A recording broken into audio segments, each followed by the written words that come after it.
Good morning, everybody, and thank you for joining us. Hazaku Baruch to everybody. Thank you again to our anonymous sponsor for today's class. The Refuah Shlema of all of Am Yisrael. Amen.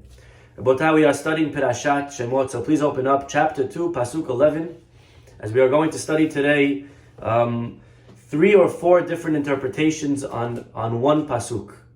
And the Pasuk is a Pasuk that I think we're all aware of, but let's again read the text. Let's read what it says, and then we'll go into deeper understanding. So here we are, chapter 2, Pasuk 11. The Pasuk tells us, Vayhi bayamim ahem.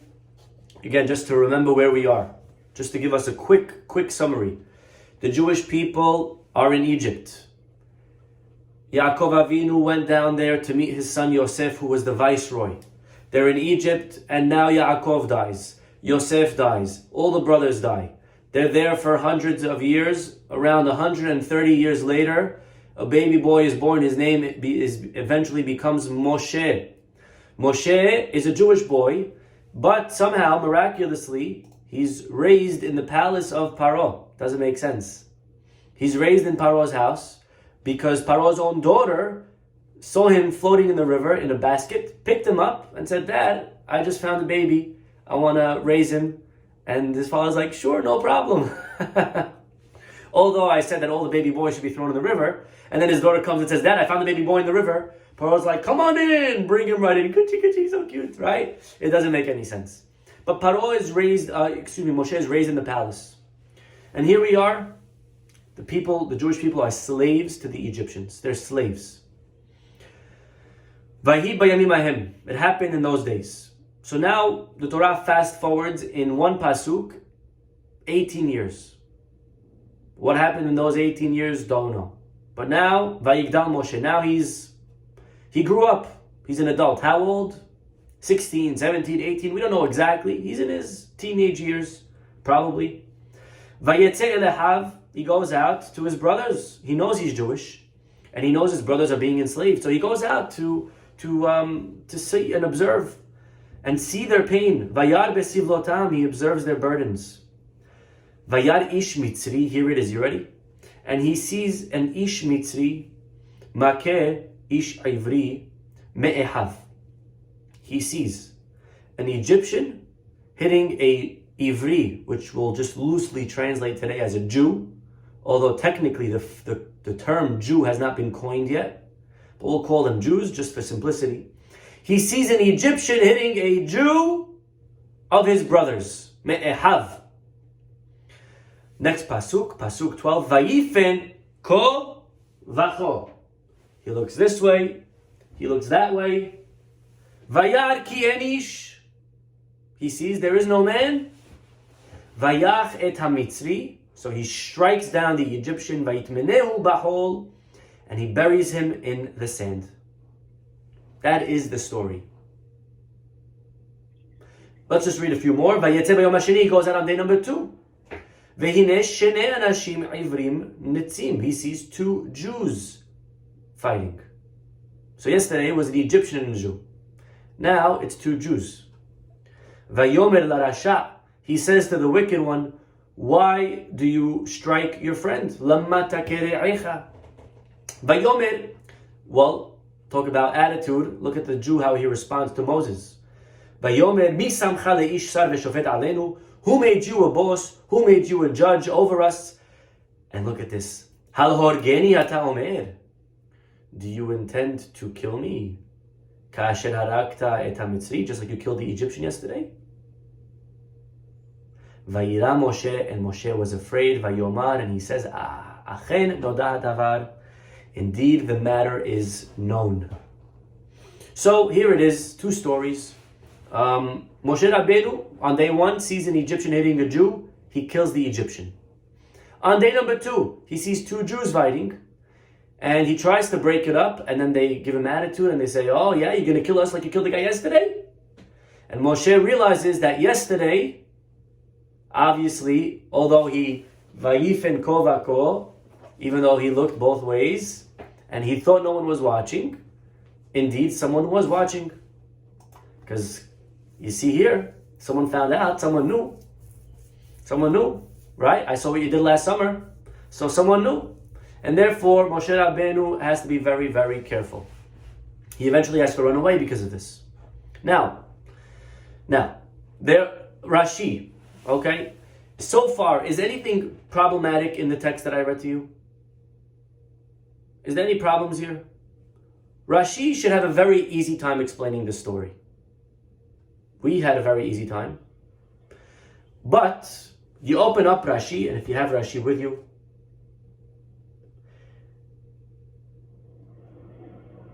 Makeh ish ivri, Rashi says. What was the story? Why? One second, let's just remember. They are slaves.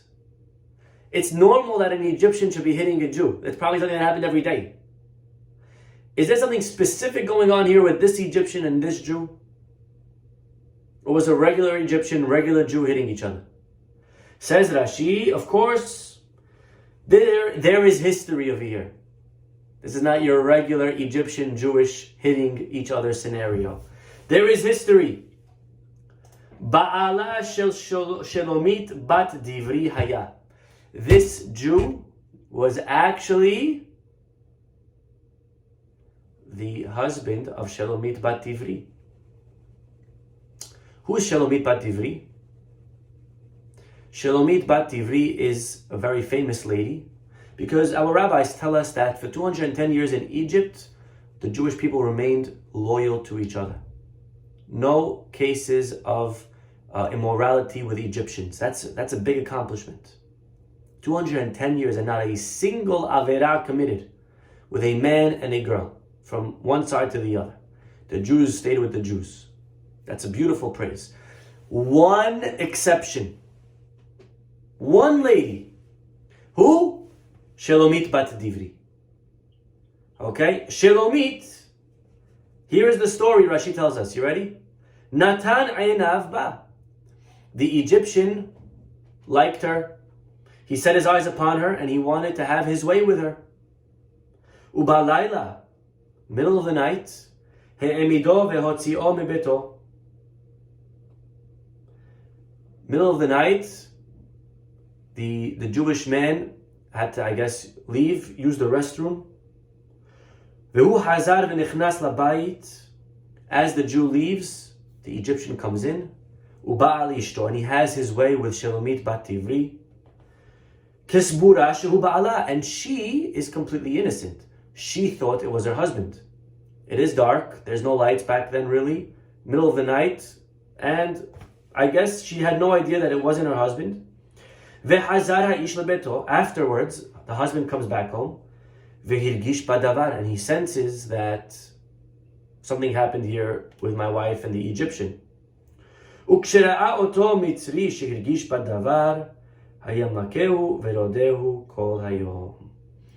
this is the morning after. The Egyptian just decided to play around with the Jew and to say, oh yeah, you found out? And he started hitting him and hitting him and hitting him. This is the history between the Jew and the Egyptian. The Egyptian committed a very inappropriate act with his wife, and now he's just pushing him around. What you going to do about it? What you going to do about it? Okay. Well, says Rashi, if that's the case, when it says that Moshe vayifen ko vako, he looked this way, he looked that way. Says the Rashi continuing. What does that mean, he looked this way and that way? Ra'ama asalo babayit. He saw what he did to him in the house last night. Uma asalo besadeh. He saw what he did to him in the field right now. And therefore, Rashi is telling us that when Moshe says he looks that way, he looked that way, no, he wasn't looking left and right. Rashi is telling us something deeper. Moshe saw two things. He saw what he did to him last night. Obviously, Moshe wasn't there. How did Moshe know what he did to him last night with his wife? Must have been through Ruach HaKodesh. A little bit of some sort of prophecy. He looked to the right. He saw what he's doing to him now. And then Rashi ends off with three bothersome words. Ulfi peshuto kemashma'o. But Rashi says, the simple story is how it sounds. Go to the first 5 minutes of Rabbi Mizrahi's class and you'll know the simple meaning of the story, says Rashi. Okay? So here's the problem. Rashi is here to tell us pshat. Rashi is here to make the text make sense. Whatever that means, whatever that requires. If sometimes I have to go and stretch my imagination, then I'll stretch my imagination and I'll give you midrash. If I don't need to, then we'll keep it simple. Keep it on the pshat level. And that's why many times Rashi will sometimes quote one midrash and then quote a different midrash that contradicts it on a different pasuk. Is Rashi contradicting himself? Maybe. But Rashi doesn't care. Because Rashi is here to explain to you the text that we are in right now and what makes most sense for this. Meaning, if I'm a lawyer and you hire me, I have to defend your position. If I am hired by the other side, then I'll defend their position. Rashi is defending and explaining each and every pasuk according to that pasuk only. Yes, but I said something over there that contradicts. Okay, so what? Don't ask me from there. Right now my job is here. Make sense? That's what Rashi is here to do. Rashi always says, I am only here to settle the simple understanding of the text. And therefore, Rabotai, why is Rashi going over here and telling us a whole story of last night, what he did to him, and now? Why does Rashi need to get complicated for? What's wrong with going with the pshat? I explained it, I think, okay in the beginning. He wanted to make sure no one was hitting him, no one was seeing, so he looked this way and he looked that way. That's a nice way of understanding the story. But Rashi has to go deep and say, no. He looked this way, what he did to him last night. He looked this way, what he did to him. Where are you going? Where are you going so complicated for? Make sense? Okay, so, and these are questions that we need to ask when we study Rashi. And again, these are nice stories. My point's not that it's not a nice story. But we have to grow always in our learning as we mature as learners, as B'nai Torah. We have to always, our level of learning must also increase. These are questions that we should always be on the lookout for when we're learning Rashi. And again, I'm assuming that your learning of the day is not limited to this 1 hour. We're always supposed to learn and grow in our learning. And so when you learn Rashi, be on the lookout always for these questions. What is it that what bothered Rashi that he needs to now go out of the simple pshat and bring me a dirash, a deeper homiletical explanation? And there are mefarshe Rashi. There are people that devoted their lives to just explaining and defending Rashi and answering these type of questions that we are asking.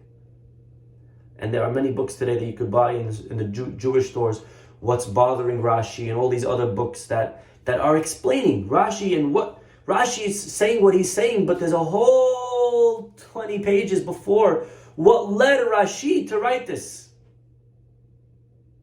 You know, there was once a group of big rabbis, they say this following story, that they wanted to sit down and write a commentary on the Chumash. So they all got together and they sat down and they said, you know what? Let's write a beautiful commentary. They wrote beautiful Perush on the Chumash. And they finished, and they realized that their book was this big. It's too long. Who's going to read it? So they said, you know what? Let's shorten our commentary. Let's take out what's unnecessary. They took out a little bit line here, a line there, a line there. They cut it in half. They saw it was still too big. They kept cutting it in half until they got down to the bare minimum. And when they finally opened the final draft, they realized that what they had in front of them was the exact duplicate of Perush Rashi. They had in front of them Rashi's commentary, basically. So Rashi maybe looks simple, but there's a lot of thought into every Rashi. So the question over here is, what leads Rashi to need to now go above and beyond the simple text and now explain to me the dirasha? The answer is given by a big rabbi, and you're going to laugh when I tell you his name, but I'm not joking. His name was the Mizrahi. Okay, there was a rabbi that lived a few hundred years ago, Rabbi Eliyahu Mizrahi. Okay, not related to me, I don't think so. And he explains Rashi, and he's the most famous commentator on Rashi. Okay, he is the most. And he says that it's redundant. If you look in the text, it says, Vayifen kova yad ki en ish. He looked that way, he looked that way, he saw there was nobody. That's all unnecessary. You could have simply said, the pasuk could have said, Vayar ki en ish. We would have understood the same. Right? Moshe sees an Egyptian hitting a Jew. Vayar ki en ish, he saw no one was there, so he kills the Egyptian. You didn't need to tell me, he looked this way, he looked that way. That's unnecessary. And it's because of those unnecessary words that Rashi felt it was needed to bring the derash over here. Beautiful. Rabbi Yaakov Kamenetsky gives a much simpler interpretation. And yes, answering the question on the side. Right and left doesn't mean right and left. It doesn't actually say right and left. It says ko v'ko, this way and that way. So he looked this way, what he did to him in the past. He looked that way, what he's doing to him now. That's Rashi, correct. Rav Yaakov Kamenetsky says, you know why Rashi doesn't explain that he looked this way and that way, literally? Because he obviously didn't. It was very clear that Moshe wasn't concerned that people looked. And how do I know, says Rav Yaakov Kamenetsky? Look at the next pasuk. The next day, he sees the two Jews fighting, and what do they say to him? Oh, you're going to kill us like you killed the Egyptian. So that means that people were there. You know, it's not so hard to know if people are there or not. If someone found out, I mean someone was looking, Moshe probably would have seen him looking. And if that's the case, when it says that Moshe looked this way and he looked that way, it's not to ascertain whether anyone was looking or not, because it wouldn't bother him, he didn't care. What he cared was to look this way and that way, what he did to him last night, and what he did to him today. And the obvious question is very nice, beautiful. But now we are at a different question. And that is, why does Moshe need to see two reasons, what he did to him yesterday, what he's doing to him now, in order to kill the Egyptian? Why is one reason not enough? If the Egyptian was just hitting the Jew, would that not be enough? Or if he was just with his wife last night, would that not be enough? Why does Rashi bring both? Moshe saw two reasons and said, now I can kill him. And so there is a beautiful perush from the Maskil le David, Rav David Pardo. And again, Rabbi Emmanuel Bernstein brings all of this. And the Maskil le David says that we know a Jew has 613 mitzvot. How many mitzvot does a goy have? 7. And a ben Noach, they're called Sheva mitzvot ben Noach, 7 mitzvot of Noach's children. And a ben Noach is obligated to keep these 7, and they were given to Noach.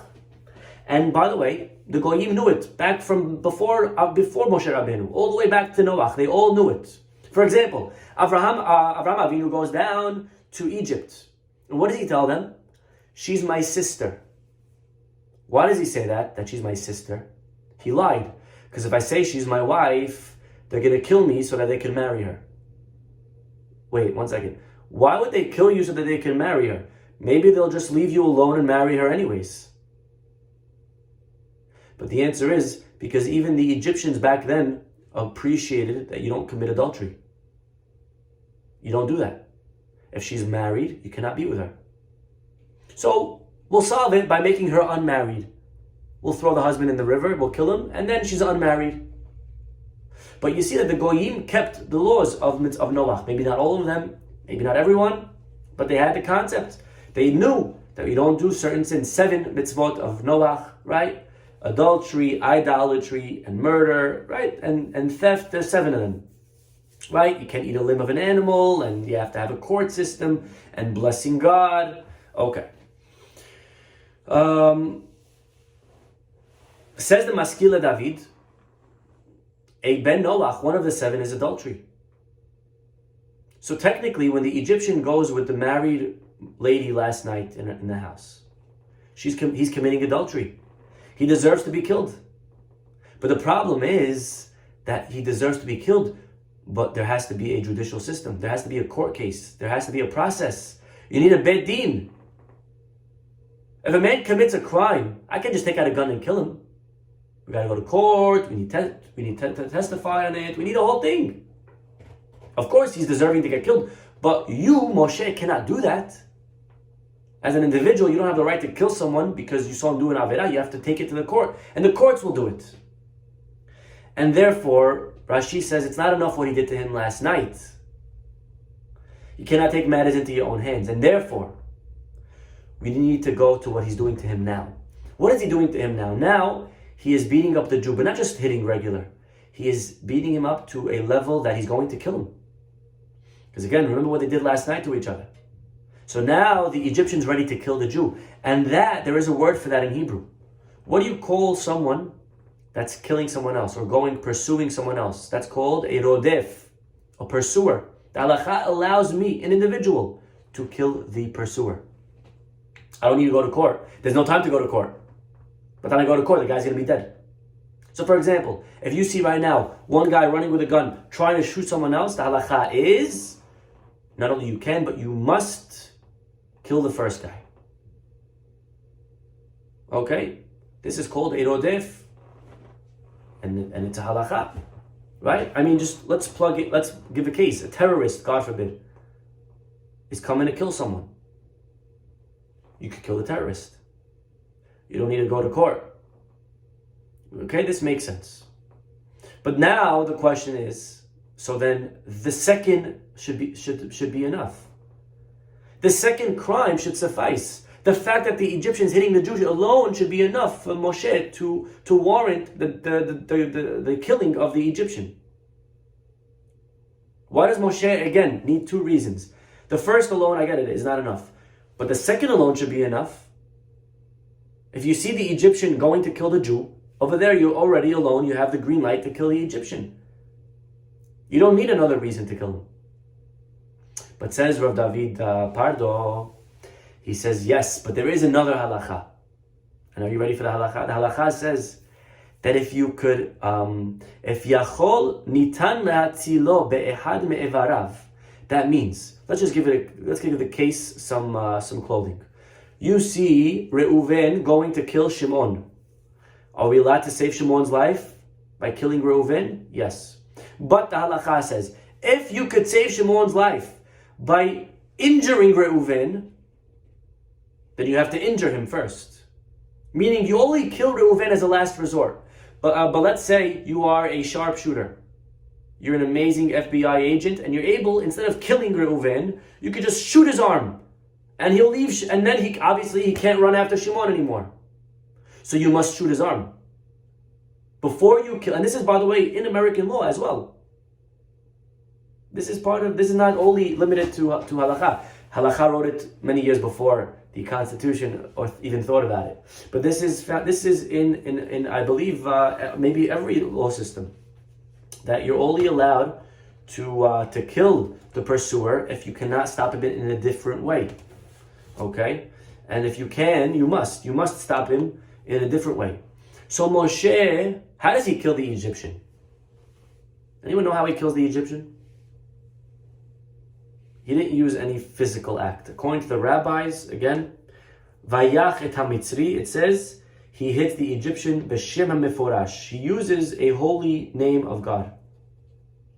Moshe uses a holy name of God. Okay? I can't tell you what it is. But he uses a holy name of God. And he right? I don't know what he said, and he kills the Egyptian. Now, by the way, that's why the next day, when the two Jews are fighting, look at the pasuk. The Jew says to Moshe, oh, are you going to kill me like you killed the guy yesterday? But look at the words in pasuk 14. Hal horgeni ata omer. And if we translate that, he says, the English translated very loosely. Do you propose to murder me? But according to what we're saying, that he killed him using the Shema Meforash, that he killed him using words. So the Jew was saying, oh, are you going to speak also and kill me? That's what he was saying. Very, very deep. You understand? Now, so again, the question is, if Moshe is using a holy name to kill the Egyptian, then I'm sure there are other names that you could use to just injure the Egyptian. Why not injure the Egyptian, Moshe? Why kill him? If you're able to stop him by just injuring him, that's what you should do. Why'd you kill him? And that's why we need the first reason. He saw what he did to him in the house. And anyways, this Egyptian is chayav mitah. He's liable for death. maybe not in the hands of Shammai, in the man, but the Beit Din could definitely kill him. And therefore, since Moshe saw what he did to him yesterday, he saw what he's doing to him now. Combining the two, he said, I'm not only allowed to kill him to stop him, but I'm going to also, instead of injuring him, I could kill him because of what he did last night. That is how the Maskila David understands this episode of Moshe Rabbeinu and the Egyptian. Beautiful. When the pasuk, though, just to go a little bit further, and it says that Moshe looked this way and he looked that way, and according to Rashi, what does that mean? He looked this way and he looked that way. According to Rashi, that means he saw what he did to him last night and he saw what he did to him today. Now, if that's the case, you need to now re-explain the next words in the pasuk. Vayar ki en ish. He saw there was no one. There's no man. How does that fit into this whole explanation of Rashi? Because again, let's go slow. The pasuk says, Vayifen ko vako vayar ki en ish. He looked this way, he looked that way, he saw there's nobody. If you explain it literally, he looked and made sure no one was watching, so that's what it means. He saw there was no one. But if you explain according to Rashi, he looked what he did to him last night. He looked what he did to him now. So how do you explain the next four words? Vayar ki en ish. Now it doesn't make sense. Because Vayar ki en ish doesn't anymore mean he saw that no one was watching. Because he's not looking to see if anyone's watching. He's looking at what the man did to him last night and now. So what does it mean, Vayar ki en ish? And so continues Rashi and says, Vayar ki en ish atid latzet mimeno sheyitgayer. Wow. Unbelievable. He saw no one was going to come out of this Egyptian one day that would be righteous. Whew. This is a very big chidush, okay? Because now you're just going very, very, very far. He looked this way last night. He looked today, what he's doing to him now. And he saw no one would destined to come out of this Egyptian, and therefore he killed him. Now, one second. If a lady commits a crime, and we're going to kill her in Beit Din, and she's pregnant, do we wait for her to give birth to kill her? Do we say, well, maybe this child's going to be righteous, so let her give birth and then we'll kill her? No. The halakha is you kill her with the fetus. I don't care who's going to come out of you. We don't take that into account. And so why does the pasuk say that Moshe looked into the future to see who's going to come out of this guy? Who cares? Even if Shemuel Hanavi is going to come out of him. If he's guilty and he's liable for death, you should kill him. And the answer is that there is a pasuk. The pasuk says about Hashem, El emunah ve'en avel. Are you familiar with this pasuk? El emunah ve'en avel. It's at the end of the Torah. It means that God is just in avel. He does nothing wrong.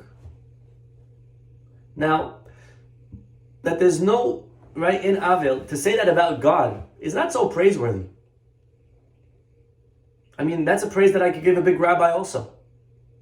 What does it mean in avel? He does no wrong deeds. Hacham Ovadia also didn't do any wrong deeds. I mean, I don't know. That's the best he got for Hashem. In avel, he did nothing wrong. Maybe he did nothing right. I mean, I don't know. I would expect that God should be just. What does it mean in avel? And the answer is, our rabbis tell something very, very, very deep. You know, when somebody is getting punished by court, the judge doesn't take into account all of the ramifications that punishing this person will have. And we've spoken about this concept in the past. Meaning, let's say a person commits a crime, and the judge is going to put them in jail. The judge doesn't think about, well, one second. If I put him in jail, his wife now is going to have to raise the whole family alone. And his kids will be growing up without a father. And this one, and that one. The judge don't care. The judge says, listen, you should have thought about that before you committed the crime. You're going to jail. No, but my mother, she needs me every Tuesday. You should have thought about that before you committed the crime. You're going to jail. Right? And the truth is, we cannot expect the judge to really think that far ahead. Right? There's a halacha that a judge can only see as far as his eyes could see. I mean, I'm not expected to now start calculating the whole world. It's impossible. We'll never do anything. We'll never be able to function. And therefore, it's understandable that a judge of flesh and blood will not take other factors into account. But HaKadosh Baruch Hu, not only he can, but he does. And God factors everything. And when God administers punishment, he makes sure that everybody that's going to be affected is thought about, and God calculates, could they handle it? Should I still do the punishment? And only then will he administer it. And that's what it means, El emunah ve'en avil. There is no iniquity. Everything is fair in the truest sense, and God calculates everything. And therefore, if Moshe Rabbeinu is going to kill the Egyptian, and he's only killing the Egyptian using Ruach HaKodesh, meaning Moshe Rabbeinu is not acting as a court over here. Why is he killing the Egyptian? Did he have a trial? No. He saw through Ruach HaKodesh, through the Spirit, what he did to him last night. So Moshe, is, in a way, is an extension of God. He's acting like God would act. And if that's the case, God would also peek into the future. El emunah ve'en avil. So Moshe's got to do that too. And therefore, Vayar ki en ish, the pasuk says. He saw that no one is destined to come from him one day. And therefore, God would agree that I could kill him also.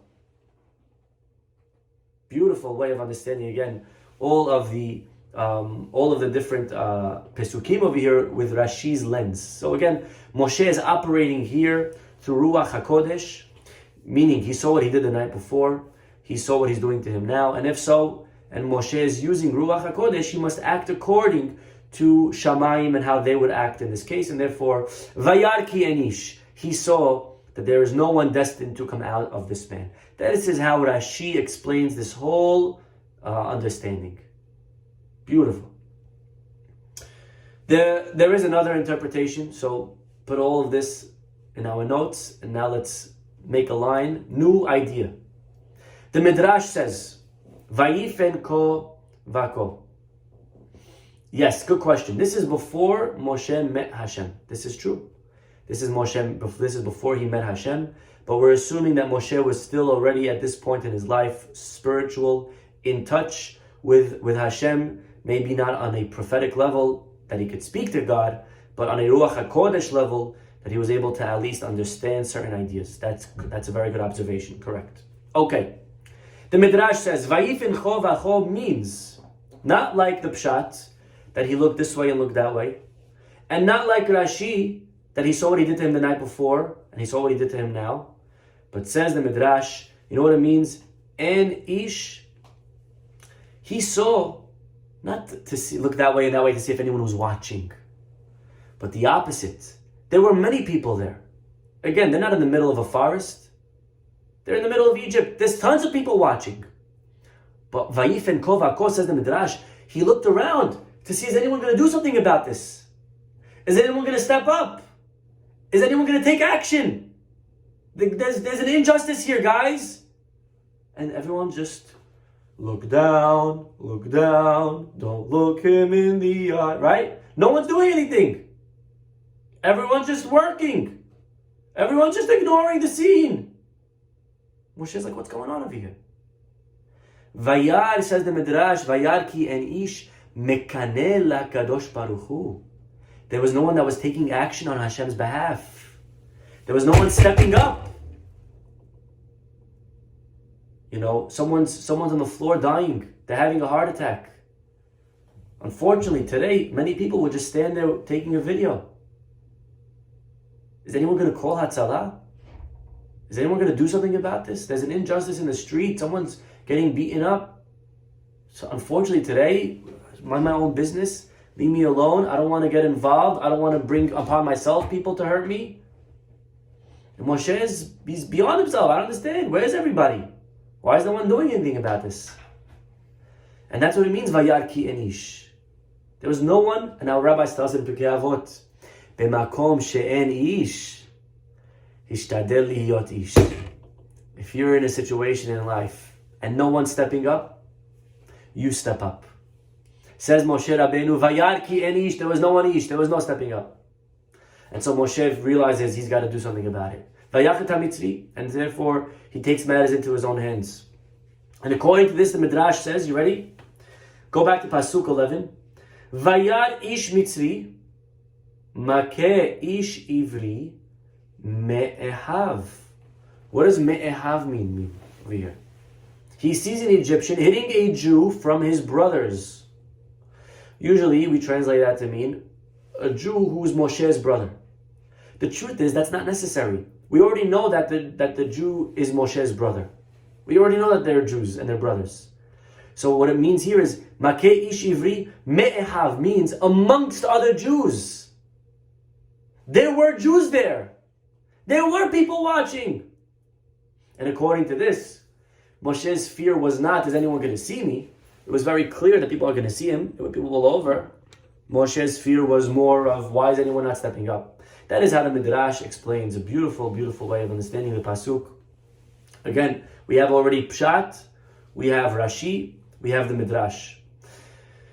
Rabbi Bernstein, though, quotes Khatam Sofer, which is a very, very big novelty. Probably the most out of the box out of all of these Perushim. So watch this. Says the Khatam Sofer. You know what Me'ehav means? Me'ehav doesn't mean amongst Jews. And it doesn't mean an Egyptian that was, a Jew that was his brother. But it means, Me'ehav, says the Khatam Sofer, through a Jew. Meaning, we always think of the slavery as the Egyptian taskmaster on top of Jews and beating them up. But the truth is, and we read this a few times within the different commentaries, there was a system of hierarchy. Meaning, there was Paro, then there were taskmasters that were Egyptian, and then there were taskmasters that were Jewish. And then there were Jewish slaves. And the Egyptian taskmaster would force the Jewish taskmaster to make sure that the quota was filled. And they would need to hit their own brother Jews. The Jewish taskmaster would have to hit the Jewish slave. And if he didn't, then he got hit. And by the way, the Pasuk says elsewhere, it says Vayuku. It says that the Jews, the Shotrei Israel, were hit. And it's over there actually that Rashi tells us that many times the Jewish taskmasters would take the beating themselves to not have to hit the Jewish slaves. An unbelievable level of compassion for the other Jews. That's a very high level. Well, according to this, says the Khatam Sofer, very deep. Says the Khatam Sofer, the Egyptian was forcing one Jew to hit another. Vayar ish Mitzri, makeh ish Ivri me'ehav. He saw a ish Mitzri hitting, or at least forcing, an ish Ivri to hit me'ehav, a different Jew. And this was so grotesque, this was so horrible in Moshe's eyes. How do you do that? How do you force one Jew to hit another, to go up against another Jew? This is so cruel. Moshe cannot handle it, and that is why he killed the Egyptian. And according to the Khatam Sofer, if that's the case, then the next day, now all makes sense. What happens on day number 2? He goes out and he sees 2 Jews fighting. Is there any Egyptian forcing the Jew to hit the other over here? There's no force. Why are you hitting him? This is just pure 2 Jews hating each other. If Moshe kills the Egyptian, he could justify and say, look what they're doing. They're forcing Jews to fight. Paro will say, okay, you're right, that's not nice. But now the next day when he sees the 2 Jews fighting on their own accord, so now Moshe's entire defense falls. What are you going to tell Paro? Oh yeah, he was forcing a Jew to hit another. Well, they're hitting each other anyways. And when Moshe saw that, he realized, I have no defense. And he got afraid for his life, and he had to run away. This is how the Khatam Sofer explains. Very deep, very, very, very deep. And of course, the applications of how to apply this to our own lives is very clear. That, if we are going to be our own worst enemy, and as Jews we cannot get along, then what do we expect from the Goyim? Finally, Rabbi Isaac Bernstein, I believe we quoted this yesterday, but Rabbi Emanuel Bernstein, he quotes his own father, and he says the following, and this is definitely a Hasidic vort, and we know that the Hasidic vorts do not have to keep in line with dikduk and grammar at all whatsoever. If you're a Hasid, you could just explain however you want, ignoring every law of grammar possible. But it's a beautiful idea nonetheless. Says Rabbi Isaac Bernstein that Moshe had a dual identity. Moshe is, on the one hand, a Jew. He is an Ivri. He knows that he's an Ivri. On the other hand, he's growing up in the palace and he's a very, very well-respected Egyptian. And he could say that Moshe is an Egyptian Jew. And he's fine with going his whole life as an Egyptian Jew. But finally, on this day, as he sees one Egyptian hitting a Jew and he's able to see the two identities within him separated and fighting, he sees an Egyptian and he sees a Jew and they're not the same and they're fighting each other. And now Moshe is cornered and he has to make a decision, and he realizes that no matter what decision he makes, he's going to be hurting and offending one side of himself. If he sides with the Jew, he's going to be offending the Egyptian. If he sides with the Egyptian, he's going to be offending the Jew. What do? Vayifen kol vakol, Moshe looks this way. He looks that way. He looks both ways within himself, says Rabbi Bernstein. Vayar ki enish. And he realizes that such a person does not exist. Such a fusion. At the end of the day, we could be a Jew who lives in America. We could be a Jew who lives in Mexico. We could be a Jew who lives in Europe. But to say I'm an American Jew, at the end of the day, Moshe realizes on this day that there is no such thing. And our allegiance one day will be pinned one against the other. We will have to decide, who are we really? And like Yonah says when he is on the bottom of that boat that is about to be flipped over, and Yonah's response is loud and clear, Ivri Anochi, I am a Jew. Bottom line, I'm a Jew. And we wear many hats throughout our lives. We wear a father hat, we wear a teacher hat, we wear a lawyer hat, we wear an American hat, we wear a Yankees hat, we wear a Jewish hat. But at the end of the day, a Jew must remember, says Rabbi Bernstein, Vayar ki enish. Our one and only hat that we are truly throughout our lives is our Jewish hat. We are a Jew, we are Ivri Anochi, and that is how we must identify. Because to reconcile both, maybe we could pull it off for a day or two or a week or a month. But ultimately, we will have to decide, who are we really? And this is something that I think every one of us could relate to in one way or another. And therefore, Moshe Vayachet HaMitzri, he destroys the Egyptian within him, realizing that my Jewish values are the values that I must hold on to forever. So these are some beautiful thoughts, again, just on two psukim. Two beautiful psukim in our parasha. Look how much depth, how much insight, how many ways there are learning this pasuk, and we should be able to apply them, each one in its own way, on our own level. Have a wonderful, wonderful day.